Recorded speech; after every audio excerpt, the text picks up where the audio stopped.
in Hinata's face as Hinata's screams echoed. Boy, I would've get your ass on my motherfucking face. I would've no. I wanna play that shit like that, bro. Nah, you know, black people, we don't play that shit. Black people, if you see some shit like that, we get the fuck on.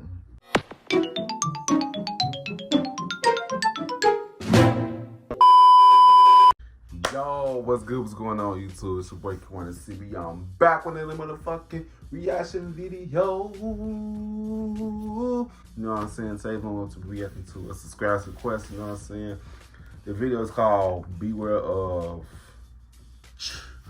Kuchisake Onna story with Sapphire anime scary story time." You know what I'm saying? Shout out to the person talking to you out to this. Shout out to y'all. Shout out to you. You know what I'm saying? If you give a thumbs up, you don't give a thumbs down. Kind of wild. We don't care just too. You know what I'm saying? If you want to see more reaction videos from me or any other videos from me, make sure you guys go on my channel, check my videos. And if you do not like videos on my channel, go ahead and click that subscribe button. You know what I'm saying? Also, don't forget to comment down below on what you guys want to react to next. You know what I'm saying? And if you want the best way to get in contact with me. Like, if you really want me to react to something, it's my Instagram is Kuchisake, which is my same as my YouTube name. You know what I'm saying? You can find me there. But yeah, without further ado, let's get straight into this video. Yeah, let's go. Hey, it's your Ate Sapphire. Okay. Did you miss me? Welcome to Stories with Sapphire. Okay. I've been doing the show as a podcast for the last year. It focuses on real paranormal stories and dives into spirituality. But every other week here on this channel, I'll also be sharing stories that lean more towards fiction. Although sometimes the lines between fiction and reality are blurred. If you like what you... She ain't never lying, bro. She ain't never lying. Like the supernatural. I think all that shit real. It's real. See and would like to support this independently run show so I can create more videos, consider becoming a member of my Patreon. You'll find the link in the description below. And now, it's story time.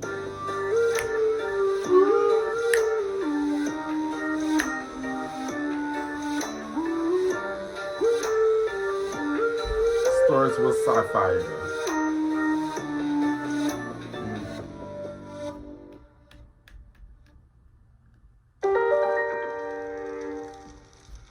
Beware of Kuchisake. It was around 2 a.m. in a small apartment near the University of Tokyo when Aiko was video chatting with her boyfriend, Riku.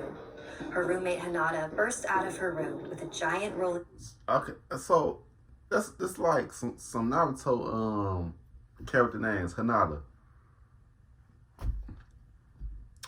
Suitcase behind her and a bulging backpack around her shoulder. Aiko shot her a confused glance and asked what all the bags were for. I'm heading to my mom's in Kawasaki for a while. I told you that. What? No, you can't be traveling right now. Haven't you been watching the numbers? COVID cases are the highest they've ever been. You absolutely can't leave. Whoa, you need to calm down. Me and Riku haven't seen each other in weeks, and we're 10 minutes away, but you don't see us complaining about it, do you? One thing I heard about China is that they very strict. Like, it's like they fully controlled over there, bro. They don't got no type of freedom, bro. Like, if they do anything against the government, they would incarcerate them or kill them and shit. It's like, damn, they don't got no type of freedom, bro, over there. I can't live over there, bro. I won't be going out there to fight. They got people so scared, bro. It's so crazy, though, how so evil these people could be, bro. We're not here to live under other people's rules, bro. We all here to... Yeah, let's get straight to this video. Hey, Hinata. Riku's voice echoed from Aiko's laptop. This is for our own safety.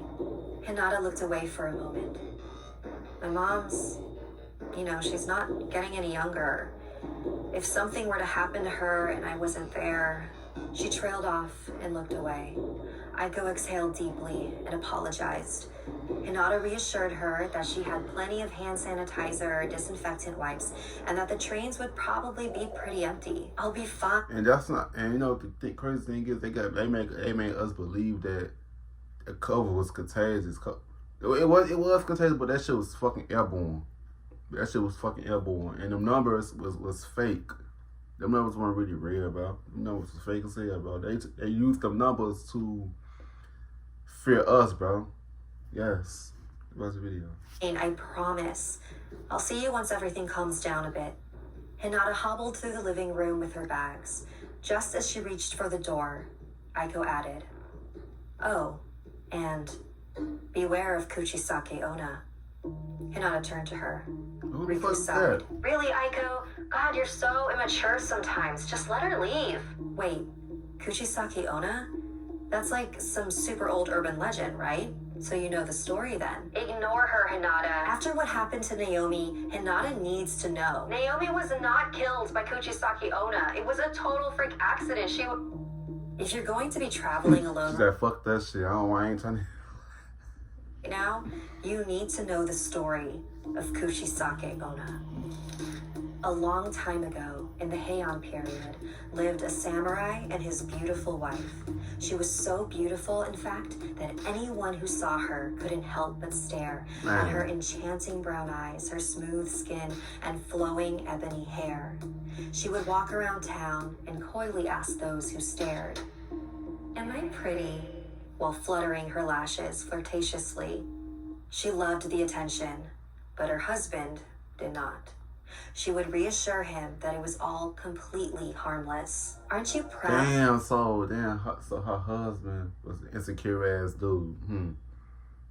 He took her life and shit. That's because everybody was so fascinated of how she looked. It wasn't that her fucking fault, bro. It be the most insecure men out here. They're trying to control these fucking females and shit. Same with women, bro. Relationship is a partnership, not an ownership, bro. Like, damn, bro, stop being so insecure and shit. Like, damn, you should be proud that your woman look good. You know what I'm saying? To have such a beautiful and desirable wife? Her husband did his best to subside his jealousy, but one day he discovered that she was a liar and that she was being unfaithful to him, just as...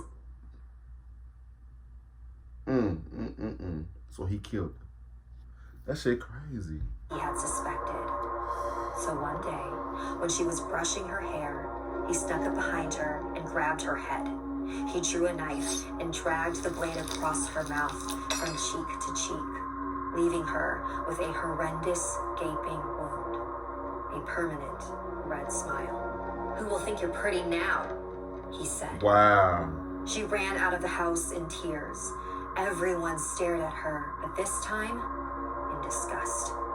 She pleaded for their help, but no one would come near her. She ran far away from her village until she could run no longer.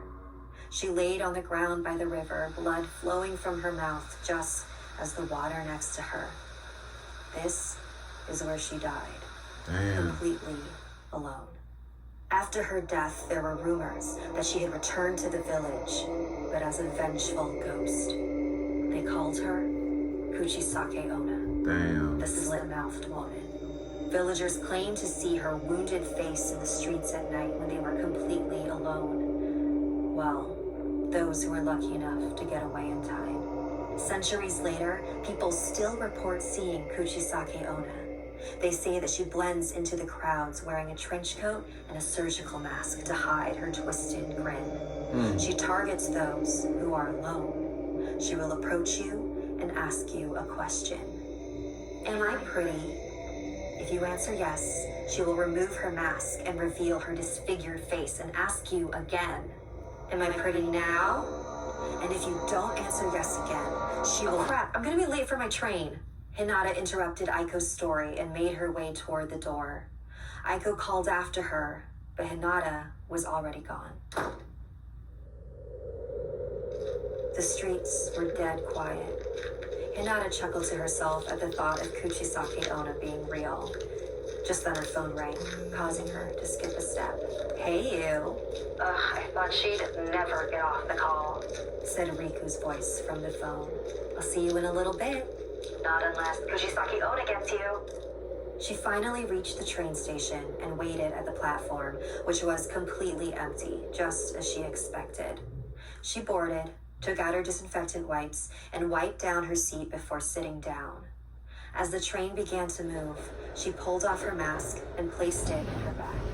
She pulled out her phone and began playing a mobile game. At the next stop, she noticed, out of the corner of her eye, someone get on the car adjacent to hers. She looked up and saw a woman with long black hair down her back. Her trench coat collar was popped up a bit, and her surgical mask hid most of her face. Plenty of people wear trench coats, Hinata thought to herself. Yeah, I would never trust people who wear them them trench coats that look creepy as hell. Hell no. Looked back down at her game, but she couldn't stop thinking about the woman in the next car over.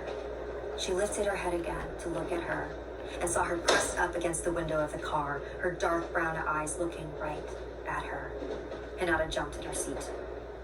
The woman opened the door and came inside. Hi, I'm so sorry. Can I ask you a question? I think I got on the wrong train, but I'm not sure. Are we going north or south? North, Hinata replied, still catching her breath from being startled. Okay, perfect. Thank you so much. The woman bowed and sat down across from Hinata. Hinata pulled her phone out again. Her eyes may have been on her game, but her focus was entirely on the... That's me. When I'm terrified of something, like somebody that's creeping me, I'm like, I gotta be on my P's and Q's about this person. Like this person yeah. Woman sitting across from her. I'm so sorry, the woman spoke again, leaning towards Hinata. Can I ask you another question? Of course. What's up? Well, the woman stood up. I'm on my way to see my boyfriend. She took a step closer. We haven't seen each other since the lockdown, and gosh, this sounds so silly, but she took another step closer. Every muscle in Hinata's body was completely tense. How do I look? Like, do I look okay, or... The woman was a foot away from Hinata, silently waiting for a response. I think you look great. Mask and all. Oh, good, thanks. I appreciate that. But just to be sure, she crouched down until she was face to face with Hinata. Do you think I'm pretty now? The woman peeled the mask off her face to reveal a mouth completely cut open at the sides, revealing all of her rotten teeth. The woman let out a loud and pungent breath in Hinata's face as Hinata's screams echoed. Boy, I would've get your ass on my motherfucking face. I would've no. I wanna play that shit like that, bro. Nah, you know, black people, we don't play that shit. Black people, if you see some shit like that, we get the fuck on. That's the video. By the empty train car. At the Tabata station, Riku was waiting at the platform. He checked the time on his phone every couple of seconds. Finally, the train arrived, and Hinata stepped out, mask on her face. She didn't say a word. She slowly walked over to Riku and fell into his arms. He removed the mask around her face and gasped. Her mouth had been slit open, ear to ear. Hinata collapsed onto the ground. Riku dropped to his knees next to her and cried into her neck. He heard footsteps coming from the train. A pair of black boots approached him. He looked up. The masked woman in a trench coat was standing above him. Can I ask you a question? Man. Submit your own stories to storieswithsapphire@gmail.com. Okay, that's the end of it. Okay. That shit is weird, though. Is this a true story or was it a fiction story? I want to dig deep into that. I kind of like this. I kind of like reacting. It's basically doing the same thing what what's name doing, Mr. Bowling doing. Okay, I like this. You know what I'm saying? But yeah, man, you got the video thumbs up, don't give a thumbs down. I don't know why. I really don't care this too. You know what I'm saying? Yeah, subscribe. I'll see you guys in the next video. I love y'all. Peace out. Yeah.